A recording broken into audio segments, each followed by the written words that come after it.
Today we have a flight review on the E-flite Viper 90mm. Let's do a brief overview and get this plane in the sky. You will notice it's got very nice retracts with trailing link suspension. The main gears don't have any gear doors, so that takes away some servos and some other components. So if you do have a bad landing, it's not going to be as much to replace. The nose gear does have a gear door, so when it's up, it does have a clean look in the front. We've got the navigation lights, which on a stock airplane, this is probably some of the brightest, if not the brightest that I've seen. You've also got the leading edge landing lights, so when you're coming in on an approach for a landing, it's going to give you a better reference point. You got the large intakes in the front because this plane doesn't have any cheater vents on the bottom to supply air into the intake. So that's going to be better for grass hops because you don't have to worry about grass clippings or dirt, anything getting up in the motor. Show you the equipment we're using today. This is a bind and fly model, so it's got the AR637TA. It's not been unlocked. This is just the factory settings. And you'll notice I'm running the Spectrum Gen 1 6S 5000 Smart Pack, 100C rating. The battery is located just shy of the first strap. So if you're using the same battery, you can position in the same spot. We've also got the shelf liner in the bottom because we're going to do some other power configurations, and that allows us to adjust the batteries easier. If you're not subscribed to the channel, go ahead and follow along.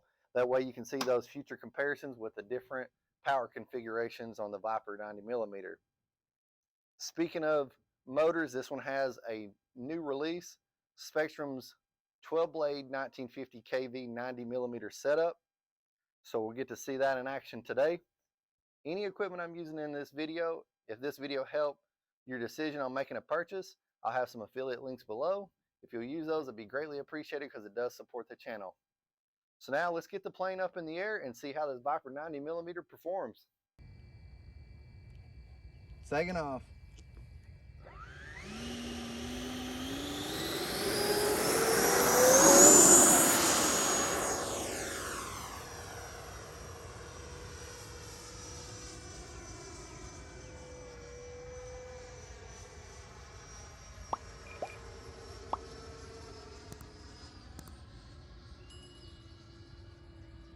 Do a little cruise by right here.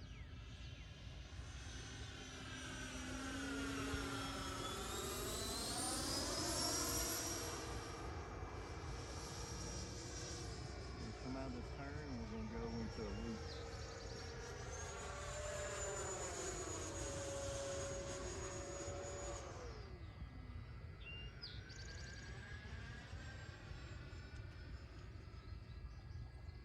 Let it bleed off some speed.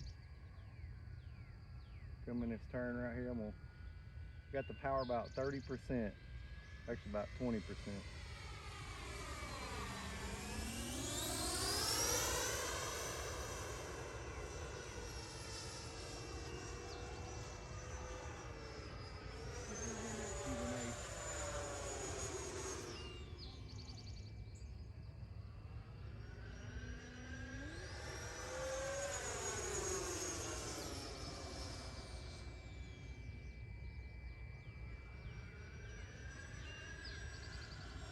Emblem. Now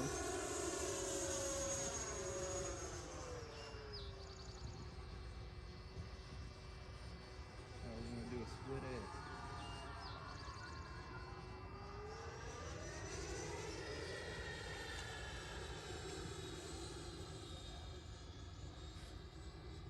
I'm going to make a pass here, and I'm going to pitch it out over the field.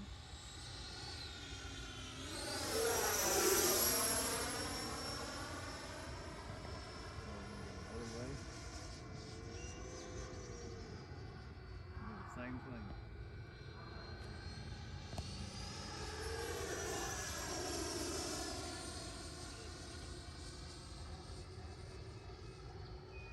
Push the power up a little bit right here so y'all can hear the motors pull up.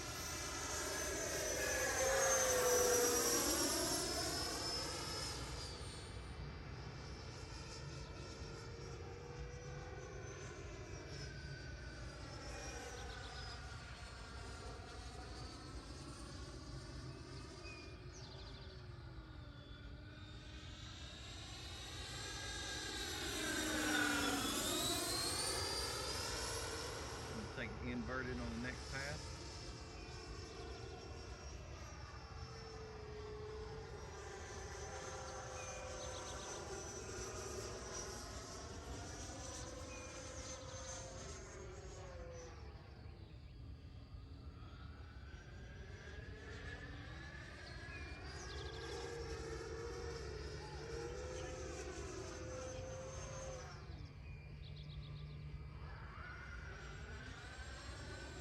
We're going to make a gear check, and that'll let y'all see it with the gear down. Gear down.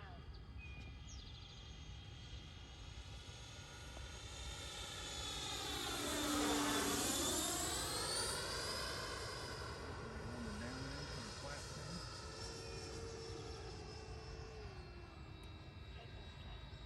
First notch. Second notch. Landing.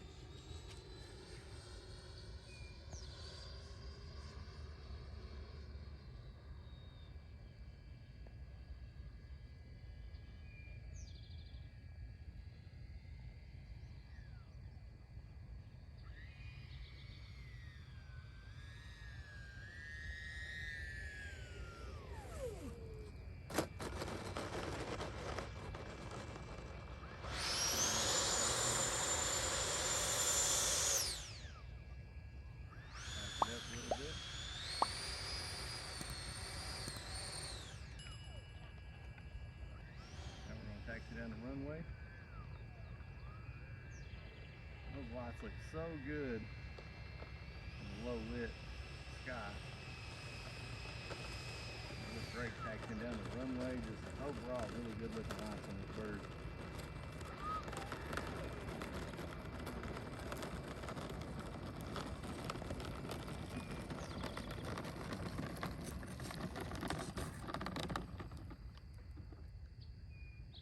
Now we've got the plane back on the ground.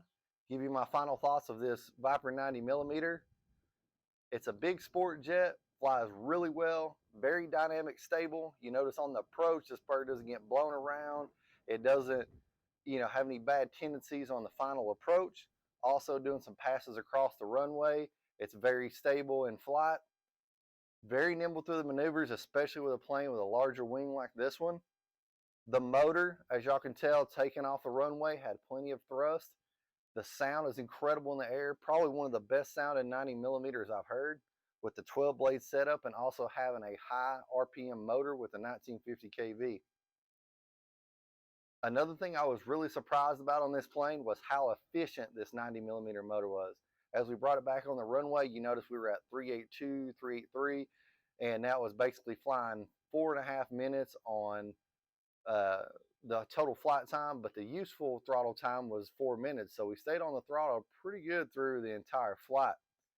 What I really like about these Spectrum Smart batteries, in the air, they were very light, and I could tell that flying around. So that was a plus. Also, they had plenty of performance when I punched the throttle. I didn't feel any lack of power there or in the maneuvers. And then also, if you'll notice on the transmitter, I didn't have to get out the battery checker. It actually shows it on the radio. So really nice. If we came down and I wanted to go back up, that was probably enough to take off again and do a go around and come back for an additional landing without having to take my battery checker out and check it on the runway. So overall, this plane's definitely a go. If you can find one, go ahead and pick it up. You won't be dissatisfied or have any bad things to say about this airplane. It's just a great airframe. It gets you a big jet with a 55-inch wingspan and just a great overall product. I hope y'all enjoyed the video today. If you did, go ahead and push the like button. If you want to see future videos, subscribe to the channel while you're here. I appreciate y'all watching, and we'll see you on the next one.